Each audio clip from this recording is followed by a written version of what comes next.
예, 오늘은 40장, 창세기 40장을 같이 공부해 보시겠습니다. 제가 제목을 붙였는데요. 요셉이 꿈을 해석하다. 요셉의 별명이 뭔지 아세요? 꿈꾸는 자. 꿈쟁이 요셉이죠. 근데 꿈쟁이 요셉이 꿈을 해석을 했습니다. 오늘 23절까지 있는데 뭐 그렇게 길지도 않고 또 그냥 그렇게 어렵지도 않고 하는데 한번 같이 보시겠습니다. 1절로 7절까지는 뜻밖의 감방 동기를 요셉이 만난 이야기가 나오고요. 그 다음에 15절까지는 술 관원의 꿈을 해석을 해줍니다. 그리고 이어서 19절까지 떡 관원의 꿈을 해석을 하고, 그 다음에 그 꿈의 해석이 이제 들어맞은 그런 일로 이제 이 40장, 창세기 40장의 이야기가 이제 끝납니다. 자, 들어가면서 한번 생각을 해보았는데요. 여러분, 이 40장 읽어보신 분은 아시겠지만 이 두 관원 중에 누가 회복이 되었을까요? 술 맡은 관원. 예. 맞았어. 술 맡은 관원. 술 맡은 관원이 술술 인생이 풀렸습니까? 네, 술은 드시면 안 됩니다.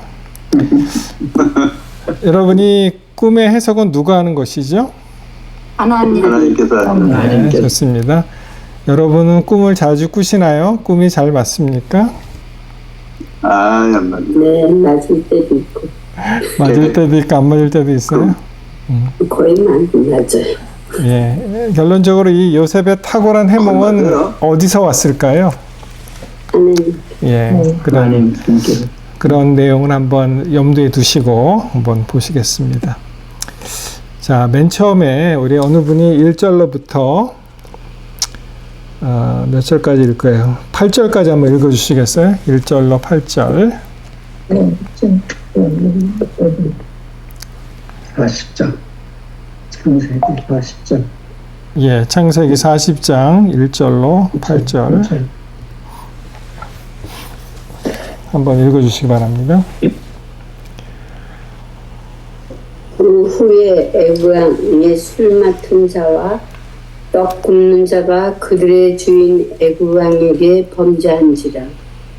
바로가 그 두 간원장 곧 술 맡은 간원장과 떡 굽는 간원장에게 노하여 그들을 친위 대장의 집안에 있는 옥에 가두니 곧 요셉이 갇힌 곳이라.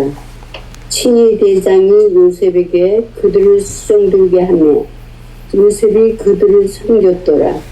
그들이 갇힌 지 여러 날이라. 옥에 갇힌 애굽왕의 술 맡은 자와 떡 굽는 자 두 사람이 하룻밤에 꿈을 꾸니 각기 그 내용이 다르더라. 아침에 요셉이 들어가 보니 그들에게 근심의 빛이 있는지라. 요셉이 그 주인의 집에 자기와 함께 갇힌 바로의 신하들에게 묻되 어찌하여 오늘 당신들의 얼굴에 근심의 빛이 있나이까? 그들이 그에게 이르되 우리가 꿈을 꿨으나 이를 해석할 자가 없도다. 요셉이 그들에게 이르되 해석은 하나님께 있지 아니하니까 청하건대 내게 이르소서. 네, 감사합니다. 예, 잘 읽으셨네요. 자, 이게 참 꿈에 관련돼서 또 우리 다음에 그 구약 그 책에 또 한 사람이 나오죠. 누구였습니까? 꿈에 관련돼서? 아니 예, 다니엘이 또 꿈을 해석하는 그런 장면이 나오죠. 맨 처음에 이제 1절을 보시면 그 후에 이제 요셉이 이제 애굽 땅에서 이제 옥에 들어갔을 때 그 전 시간에 알아봤죠. 그런 일이 있은 후에 애굽왕 바로의 술 맡은 자와 떡 굽는 자가 그 주 애굽왕에게 범죄했다. 뭐 어떻게 잘못을 저질렀는지는 뭐 나와 있지 않습니다만 바로의 심기를 건드린 것 같습니다. 그래서 결국은 2절 바로가 그 두 관원장 곧 술 맡은 관원장과 떡 굽는 관원장에게 굉장히 화가 났다 이렇게 되어 있죠. 그래서 이제 술 맡은 자와 떡 굽는 자가 사실은 굉장히 바로의 측근에 있는 사람이죠. 왜냐하면은 이게 음료하고 이제 먹는 거이기 때문에 굉장히 조심하고 또 잘 믿을 수 있는 사람을 옆에다 두지 않겠습니까? 그래서 이제 술 맡은 관원장 하면은 그냥 우리가 생각하기에 그냥 술 따라주고 시중하고 뭐 그러한 정도가 아니고 아마 포도원을 관리할 수 있는 참 큰 직책 또 그 수하에 많은 사람들이 있었을 것이다 이렇게 이제 생각을 하게 되죠. 뭐 떡을 맡은 사람도 이제 마찬가지죠. 그래서 아무리 맛있는 음식을 정성스럽게 하더라도 이 떡 관원장이 노하면은 바로의 그 상에 올라갈 수가 없는 그런 일이겠죠. 자, 그런데 3절에 보시니까 그들이 하필이면 어디 갇혔습니까? 예. 제가 가진 성경에 이제 시위대장이라고 되어 있고요. 시위대장의 집 안에 있는 옥을 가두었다. 지난 시간에 우리가 이 시위대장의 뜻을 한번 살펴보았죠. 이게, 뭐, 소위 말하는 경호실장 비슷하지만, 뭐, 까딱 잘못하면은 이제 사형을 집행할 수 있는 그러한 막강한 권력을 가지고 있는데 아마 그 집에 또 이러한 감옥이 있었던 것 같습니다. 거기에 누가 있었다고요? 요셉이 있었죠. 그래서 이제 5절에 보시면 그들이 이제 꿈을 꾸게 되죠. 하룻밤을 꿈을 꿨는데 그 각기 그 몽조 이게 원뜻은 이제 피트론이라 그래서 이 해석하다 뭐 설명하다 꿈의 해몽 뭐 징조 뭐 이런 뜻입니다. 그 내용이 이제 다르다고 아까 개혁 한글판에 개혁 개정판에 그렇게 나와 있는데 그 내용이 이제 달랐다는 거죠. 근데 이제 아침에 요셉이 이렇게 들어가 보니 그들에게 근심의 빛이 보인 것입니다. 그러니까 이 표현만 보면은 요셉이 여전히 그 보디발의 이제 신임을 받았다는 것을 알 수가 있죠. 왜냐하면은 여기서 요셉이 이제 들어갔다고 되어 있지 않습니까? 같은 옥에 갇혀 있지만 거기서 어떠한 일을 맡지 않았나 이렇게 생각을 하고요.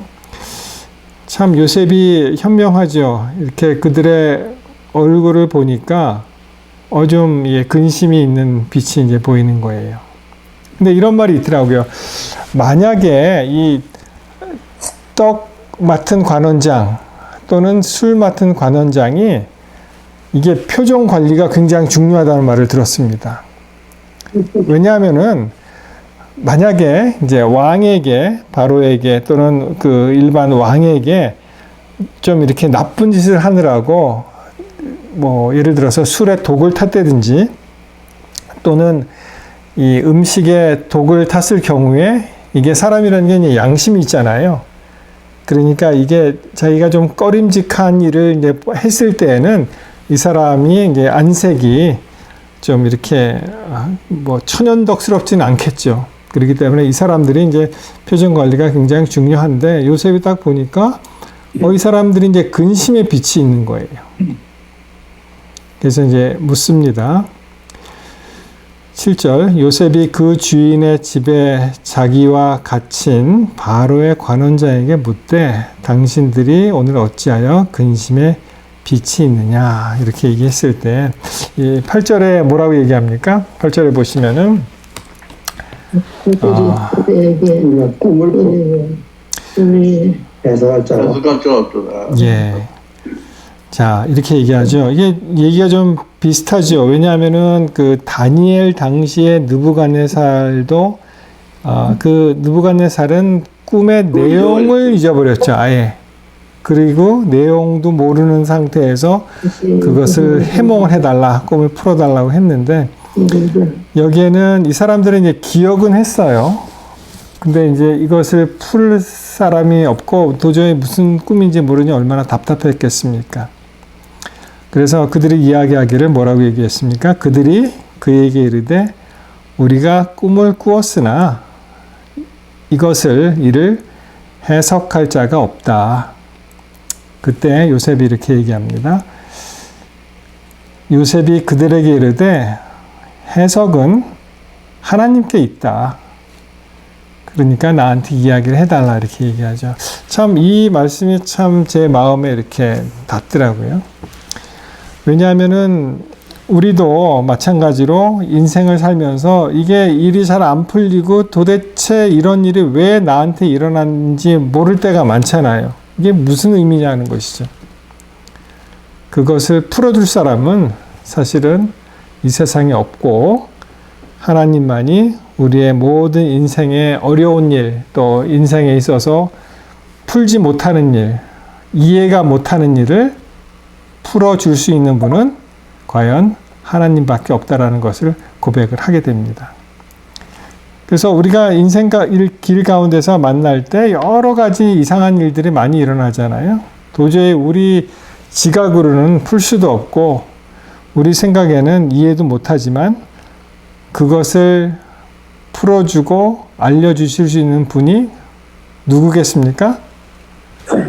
하나님밖에 안 계시죠. 그래서 여러분 그런 일이 있을 때 뭐 괜찮습니다. 하나님께서 일을 하시도록 우리는 그것을 그냥 볼 수밖에 없는 것이죠.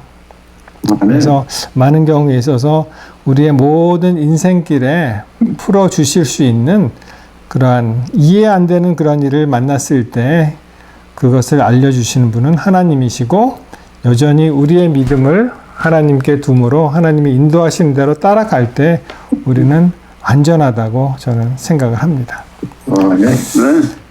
자, 9절에 보시면은 술 맡은 관원장이 그 꿈을 요셉에게 이제 말을 하죠. 내가 꿈에 보니 내 앞에 무슨 나무가 있었어요? 예, 포도나무가 있었습니다. 그런데 그 나무가 어떻습니까? 그 나무에 가지가 몇 개 있었다고요? 예, 3가지가 있고 싹이 났어요. 그리고 꽃이 피고 결국에는 포도송이가 익었습니다. 좋죠? 예.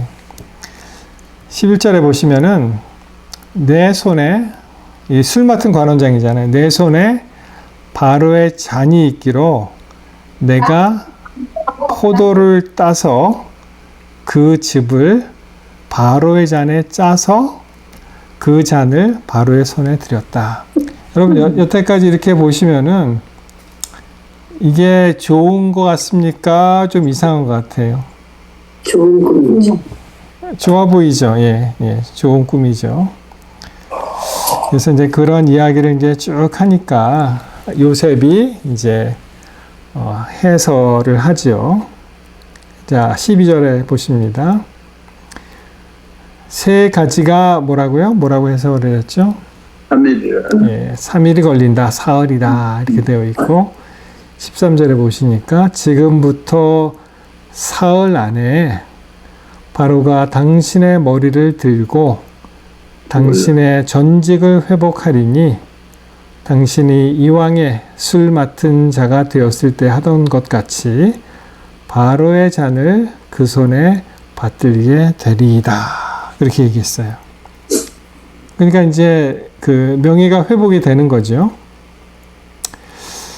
그리고 이제 14절에 뭐라고 얘기하냐면은 이제 개인 사정을 얘기합니다. 14절.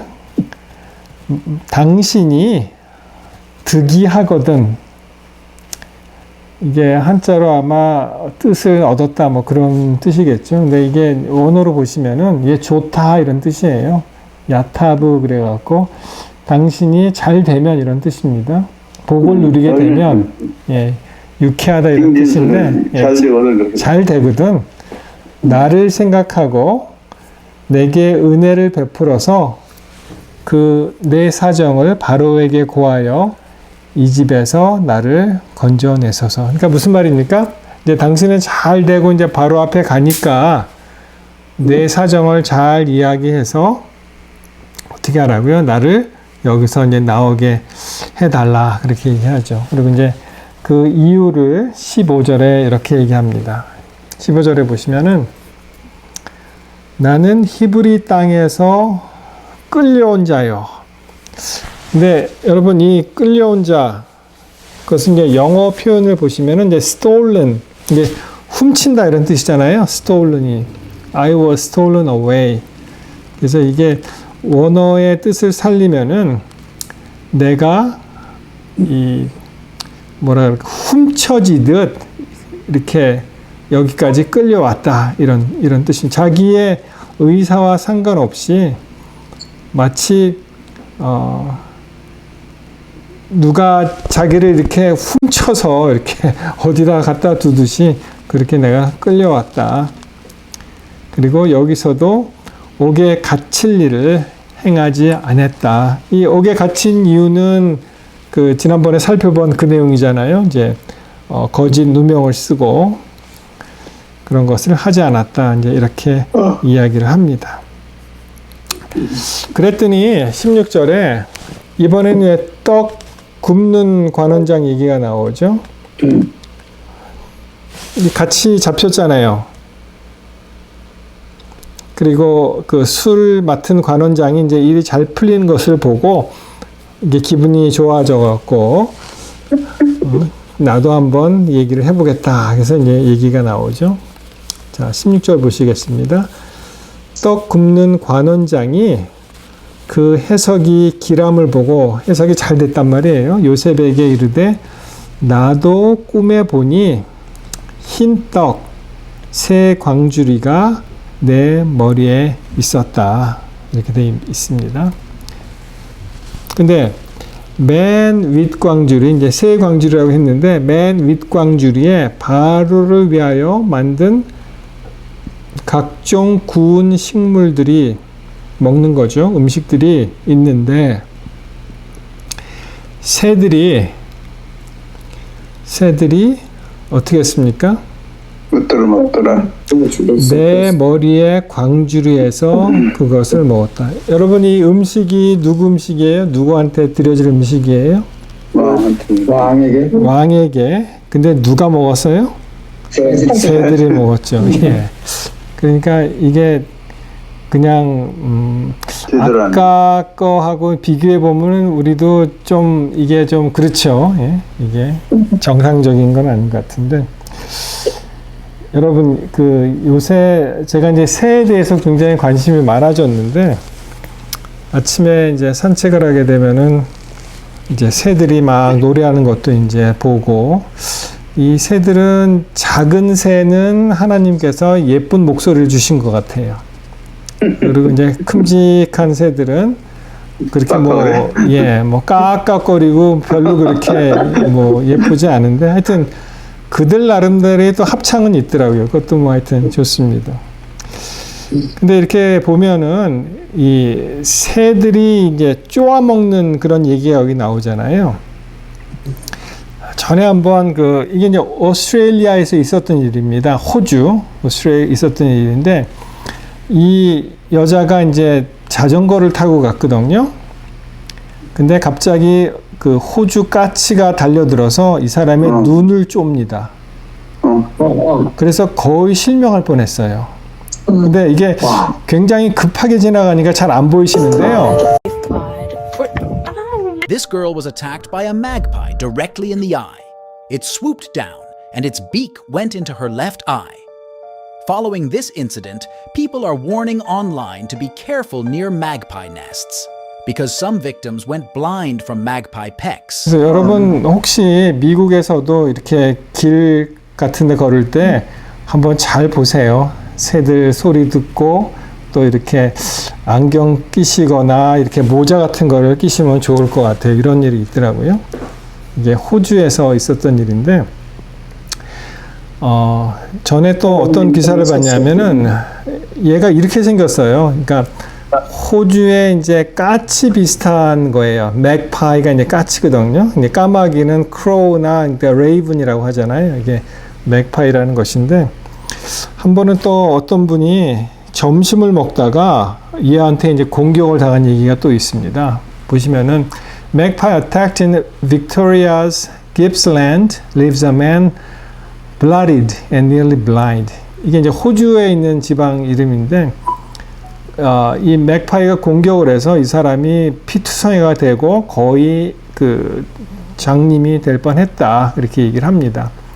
그리고 이 제임스 글라이드맨이라는 사람의 그 런치 브레이크가 굉장히 끔찍하게 되었는데 아주 순식간에 일어났다는 거예요. 그래서 이 내용을 이렇게 보시면은 이 사람이 그 양쪽 눈을 다 공격을 당했는데 이분이 이제 68세가 되었는데 이 벤치에 앉아서 이렇게 음식을 이제 먹었다는 거예요. 근데 맥파이를 좋아하니까 이렇게 맥파이가 오길래 말을 걸었대요. 뭐 너 잘 있었니? 반갑다. 그리고 음식을 안 줬는데 이 맥파이가 음식을 안 줘서 그런지 이 사람의 눈을 공격을 해서 거의 이제 실명이 될 뻔한 그런 이야기가 있습니다. 그래서 이 새들한테 눈을 쪼이면 어떻게 되겠습니까? 굉장히 힘들겠죠. 예, 그래서 혹시 뭐 여기는 그렇게 공격적인 새는 없겠죠. 근데 하여튼 이런 일이 있기 때문에 우리가 조심을 해야 된다. 조심해야 한다는 건지. 전에 제가 그 중가주에 있을 때 그 하이웨이 5를 타고 이렇게 쭉 여행을 하다가 이제 휴게실에 들렸는데 아주 조그만 새가 이렇게 저를 공격하더라고요. 이렇게 보니까 많은 사람들을 이제 공격을 하더라고요. 그래서 그런 일이 있긴 있었는데 이게 한국에서도 이제 그런 일이 있었더라고요. 저는 이게 그냥 말하자면은 뭐라 그럴까 그 호주에 있는 이야기인 줄 알았는데요. 이거 잠깐 보시겠습니다. 골목길을 걷는 여성 뒤로 까마귀 한 마리가 날아와 공격을 시작합니다. 갑작스런 일에 놀란 여성이 무슨 일인지 확인하는 사이 까마귀는 다시 한번 여성의 머리를 향해 날아듭니다. 몸을 숙여 피하면 더 낮게 날아와 공격하기를 반복합니다. 불과 2분 뒤 이번에는 남성을 향해 공격에 나섰습니다. 남성이 이리저리 피하려 노력해도 까마귀는 멈출 줄을 모릅니다. 결국 정면에서 얼굴을 쪼인 남성은 중심을 잃고 뒤로 넘어지고 말았습니다. 이렇게 사람을 무차별 공격하는 까마귀는 큰부리 까마귀로 한 곳에 정착해 사는 텃새입니다. 평소 사람을 공격하는 일이 흔하지는 않지만 번식기인 5월과 6월에는 대상을 가리지 않고 둥지 지키기에 나서는 겁니다. 모성 본능이 강하게 발동되기 때문에 지금 사람을 포함해가지고 천적으로 생각하는 개나 고양이 대상으로 이 찢거나 또는 경고음을 내는 것이 일반적인 경향입니다. 이런 공격을 막을 뾰족한 방법이 없기 때문에 사람이 조심하는 것이 최선입니다. 까마귀가 자주 출몰하는 지역을 지날 때는 우산이나 양산을 펼쳐 공격을 방어할 수 있습니다. 참 한국에서도 이런 게 최근에 일어났더라고요. 참 한국은 사실 까마귀랑 비슷한 새 뭐가 많죠?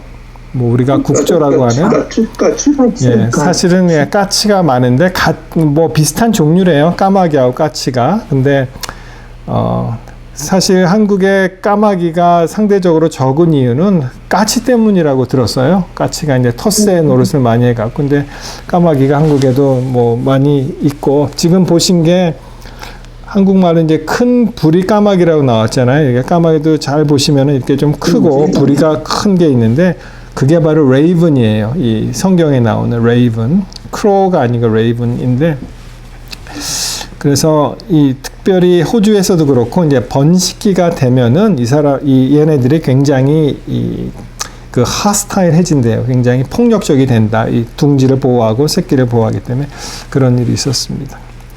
자, 연관해서 성경에서 새가 뭐를 이렇게 먹는다라는 표현이 나올 때 이것이 좋은 표현일까요? 조금 좀 그런 표현일까요? 여러분 성경을 이렇게 보실 때 새가 뭐를 쪼아 먹는다, 이것이 대부분 좋게 쓰였습니까? 아니면 좀 안 좋게 쓰였습니까? 안 좋게 쓰였죠. 네. 자, 여기 보면 새 잔치를 한다고. 네네, 그 말씀도 있죠. 이 씨 뿌리는 자의 비유에 나오죠. 하나가 보시면은 이제 마태 13장 4절에 보면은 어떻게 됐습니까? 이 씨를 뿌렸는데 덜어는 이제 길가에 떨어졌단 말이에요. 그랬더니 새들이 와서 먹어버렸다. 예, 쪼아버렸다. 뭐 그렇게 즐거운 일은 아니죠. 그리고 우리 목사님 말씀하신 그 내용이 자, 한번 먼저 요거부터 보겠습니다. 신명기 28장 26절에도 내 시체가 공중의 모든 새와 땅의 짐승들의 밥이 될 것이나 그것들을 쫓아줄 자가 없다. 그런 이제 표현이 나오고요. 이것도 분명히 안 좋은 거죠. 이 새가 이제 시체를 쪼아먹었다. 그런 장면이고. 그다음에 아까 목사님 말씀하신 그 계시록 19장에 이제 보시면 내가 또 보니 한 천사가 태양 안에 서서 공중에 나는 모든 새를 향하여 큰 음성으로 외쳐 이르되 와서 하나님의 큰 잔치에 모여 그 다음에 그들이 뭐를 먹습니까? 18절에 보시면은 왕들의 이 살, 이 육체죠. 육체. 그리고 장소들의 살과 예, 말들과 예, 탄자들과 예, 살과 자유인들이나 종들이나 작은 자나 큰 자나 모든 자의 살을 먹으리라. 예, 모든 자의 살을 먹는다 이런 표현이 나오는데 이것도 참 끔찍한 거죠. 이것은 이제 정리를 하면 대부분 이 새가 이렇게 쪼아 먹는 그러한 구절이 나오면은 대부분 별로 그렇게 즐겁지 않은 그런 구절이죠. 보시면은 아까 맨 처음에 읽었던 새가 씨를 먹었을 때 이것은 이제 말씀의 상실을 의미했고 그 다음에 결국은 말씀을 상실했기 때문에 구원의 기회가 이제 사라진 거죠. 그게 이제 마태복음 13장에 나오고 그리고 오늘 살펴본 창세기 이제 40장에 보시면 새가 이제 떡을 먹잖아요. 그것이 나중에 살펴보겠습니다만 결국은 그 사람이 이제 죽게 되죠. 죽음을 예고했고 불길한 미래를 이제 상징했고요. 그리고 아까 읽은 그 신명기 28장 26절에 있는 말씀을 보시면은 새가 이제 시체를 먹는 그런 장면이 나오죠. 하나님의 심판이 임한 것이고 이것은 수치요 멸망이요 저주다. 그리고 계시록 19장 17절에 보시면은 이제 새가 그 육체, 그 살, 이 고기를 먹는 것은 종말의 심판이었고 하나님 나라의 승리와 악의 종말이었다. 이렇게 되어 있기 때문에 특별히 새가 나오고 새가 뭘 쪼아 먹었다 것이 그렇게 유쾌한 그런 해석은 아닙니다. 그런데 여러분 새가 등장한다고 다 그렇게 나쁜 의미로만 쓰였을까요?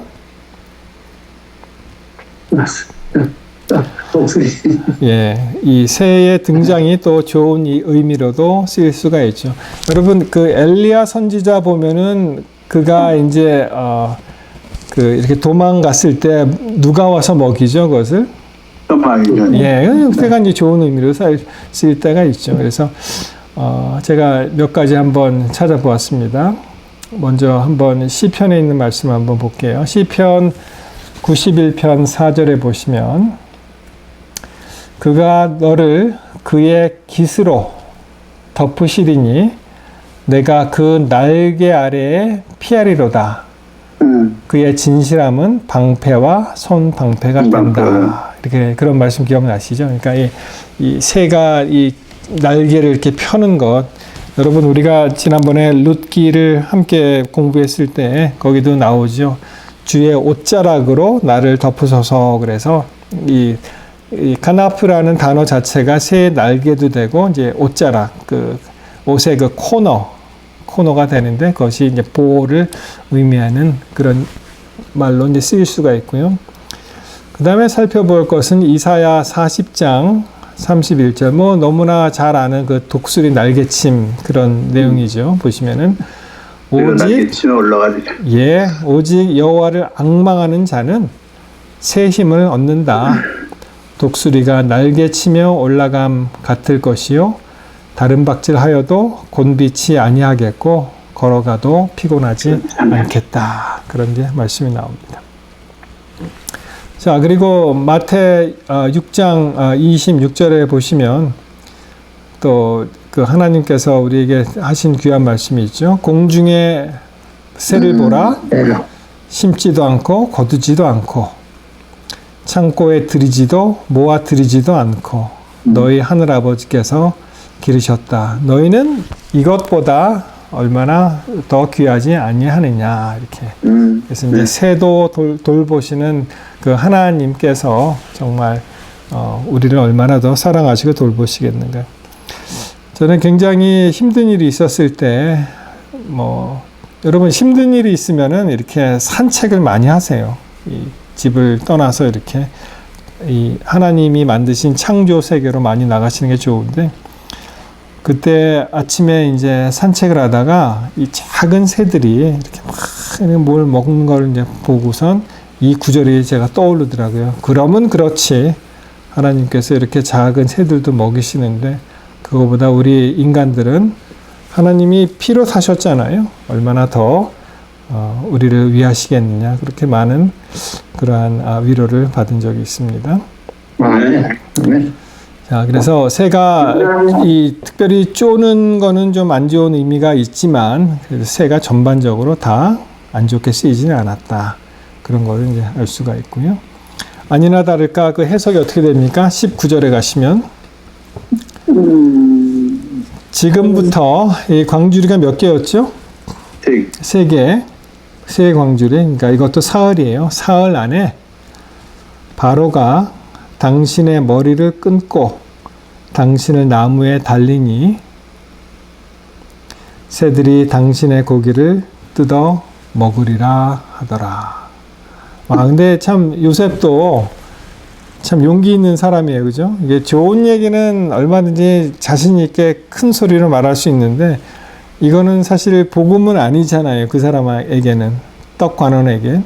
그래도 어떡합니까? 얘기해야죠. 이게 기별이기 때문에.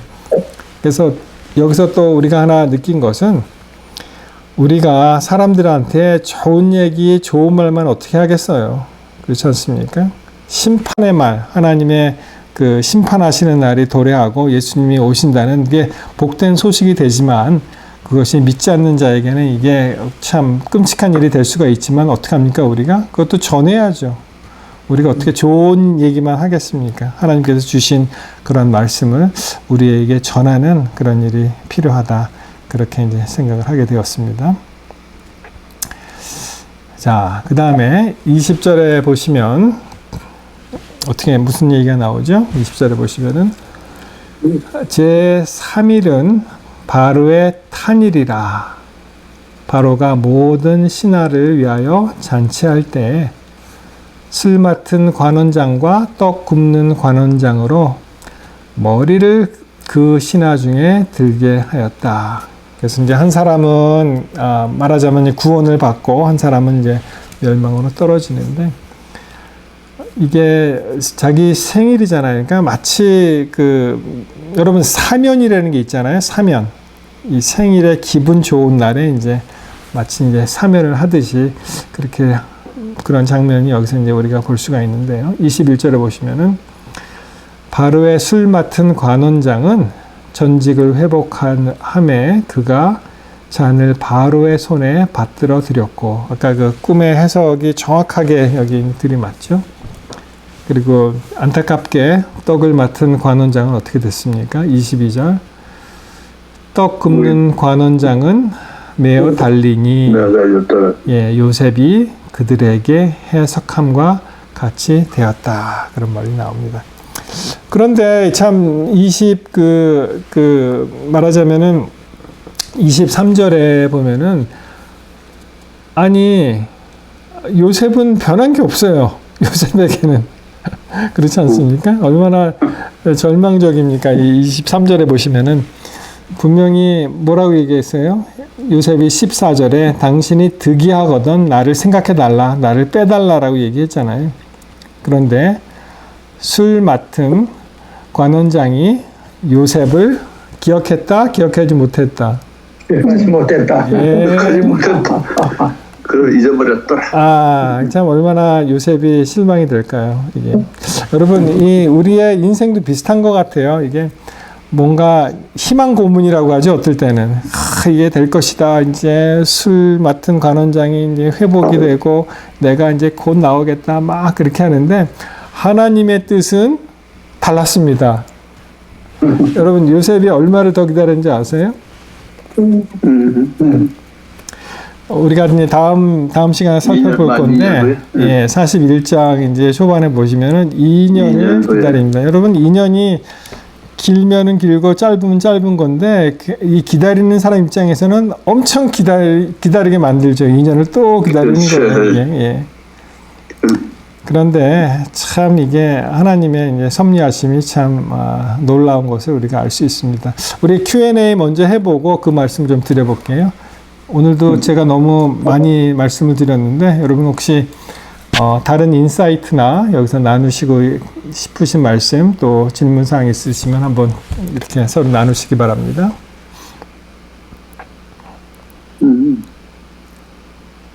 뭐 하실 말씀 있으세요? 예, 그러면은 또 계속 하겠습니다. 자, 여러분, 이 술관원은 요셉을 잊었지요. 그러나 누구는 잊지 않으셨습니까? 여전히? 예, 맞습니다. 감사합니다. 우리 하나님은 요셉을 잊지 않으셨습니다. 복음이죠. 사람은 다 그래요. 사람은 은혜를 베풀어도 그거를 모르고 까먹고 그냥 뭐 없었던 걸로 하는데 하나님은 기억하시고 우리를 도우시는데 하나님은 다른 계획을 가지고 계셨다는 것을 우리가 여기서 깨닫습니다. 다른 계획을 계셨어요. 왜냐하면은 여러분 잘 한번 보세요. 만약에 술 맡은 관원장이 복직을 하고 그리고 모든 것이 일상으로 돌아가잖아요. 그러면 혹시 요셉이 그냥 집으로 돌아갔을 수도 있었겠다 이렇게 생각을 하는 거예요. 그냥 술 맡은 관원장이 여기 히브리 소년이 있는데 그 사람이 아주 영특하고 꿈도 잘 맞히고 이렇게 억울하게 누명을 쓰고 훔쳐오듯이 잡혀왔는데 그 사람을 그냥 풀어주고 집으로 자기 고향 땅으로 돌려보내도록 하십시다 라고 했으면은 어쩌면은 뭐 이게 성경이라는 게 뭐 가정은 없습니다만 역사에는 가정이 없잖아요. 가정은 없습니다만 그가 그냥 아무 일 없듯이 그냥 집으로 돌아갈 수도 있었죠. 그런데 중요한 것은요. 하나님은 우리의 생각과 계획과 다른 분이시 하나님이신데 그분이 바로 다른 계획을 가지고 계시고 2년이 지난 다음에 직통으로 어디로 갑니까? 이번엔 누가 꿈을 꿔요? 바로가 꿈을 꾸잖아요. 2년 후에. 그것을 직접 누가 그것을 또 해몽을 하게 됩니까? 요셉이 해몽을 하게 되잖아요. 그래서 결국은 그가 바로 다음과는 그러한 참 요직의 총리 대신이 되었다라는 것을 우리가 알 수 있습니다. 그래서 우리가 인생길에 이렇게 나는 이렇게 됐으면 더 좋은 것 같아. 이게 꼭 이때 이루어져야 돼. 그런 어떠한 생각을 갖게 되잖아요. 그렇죠? 그러나 여러분 기억하십시오. 하나님께서는 우리에게 가장 좋은 일을 예비하시고 계획하시고 이루시기 위해서 우리에게 때때로 시련과 어려움과 고통과 참 피나는 그런 눈물을 허락하시는데 왜냐하면은 하나님의 뜻을 이루도록 하시기 때문에 그렇습니다. 아멘. 그래서 우리의 그 인생을 다 하나님께 맡기게 되시기를 바랍니다. 예. 다 하나님이 그 일을 이루실 것을 믿습니다. 그 말씀이 우리 이사야 14장 24절에 있죠. 만군의 여호와께서 맹세하여 이르시되 내가 생각한 것이 반드시 되며 내가 격려한 것을 반드시 이루리라 라고 말씀하십니다. 하나님께서 계획하시고 또 일을 이루시기 위해서 그분이 일을 성취하신다는 걸 알 수가 있고요. 그 다음에 이 말씀을 보고 마치겠습니다. 잠언 19장 21절에 보시면은 사람의 마음에는 많은 계획이 있어도 오직 여호와의 뜻만이 완전히 선다. 그렇게 말씀하십니다.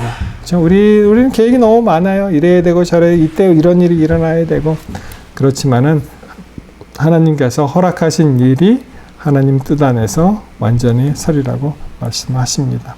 여러분 이 말씀을 간직하시고 우리가 정말 매일매일 하나님 말씀 안에서 기쁨으로 하루하루를 살게 되시기를 바랍니다. 아멘. 하나님이 다 이루실 줄 믿습니다. 그래서 아멘. 온전히 우리의 삶을 주님께 맡기기로 우리 계획하시고 또 기도하시고 주 안에서 기뻐하시고 또 내일 안식일에 다 우리가 성전에 모여서 하나님께 예배할 때 주님께서 예비하신 모든 축복을 감당하고 누리는 우리 모두가 되시기를 바랍니다. 네. 감사합니다.